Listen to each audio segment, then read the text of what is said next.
संशोधन कानून 2019 पूरे देश में लागू हो गया है। 11 मार्च को केंद्र सरकार द्वारा अधिसूचना जारी कर दी गई है। 2024 लोकसभा चुनाव से ठीक पहले सरकार ने बड़ा कदम उठाते हुए इसे लागू कर दिया है, जिससे सियासी जंग शुरू हो गई है। ऐसे में सीए के सभी पक्षों के बारे में जानना बहुत जरूरी हो जाता है। बने रहिए मेरे साथ।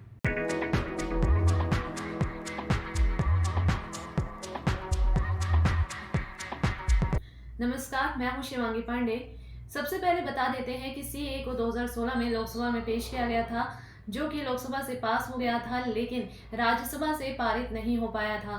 उसके बाद सरकार ने फिर इसे 2019 में पेश किया, जो कि दोनों सदनों से पारित हो गया।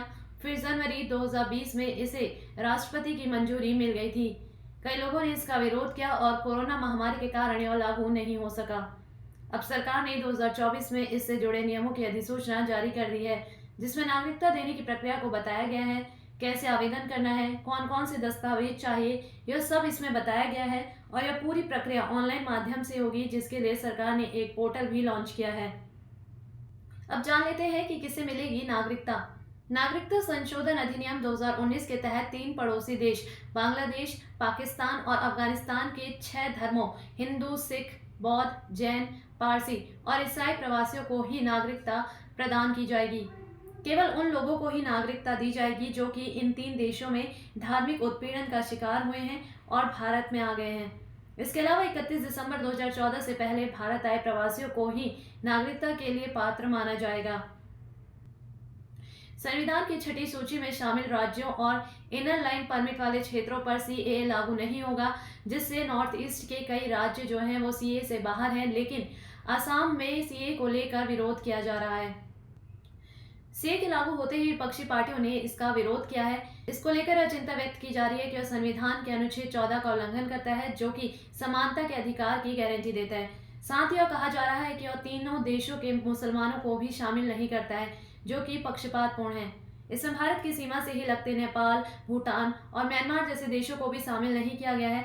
इसके अलावा यह 15 अगस्त 1985 में भारत सरकार और असम आंदोलनकारियों के बीच हुए असम समझौते का उल्लंघन करता है, जिसमें बांग्लादेश से आए प्रवासियों को नागरिकता प्रदान करने के लिए कट ऑफ डेट 24 मार्च 1971 थी।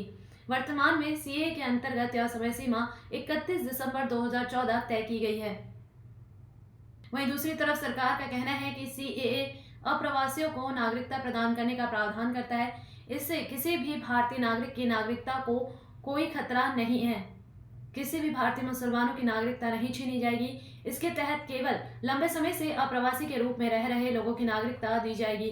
वहीं केवल 6 धर्मों को शामिल करने के पीछे यह तर्क है कि इन 6 धर्मों का भारत से सभ्यतागत संबंध रहा है और यही लोग तीनों देशों में धार्मिक उत्पीड़न का शिकार हुए हैं।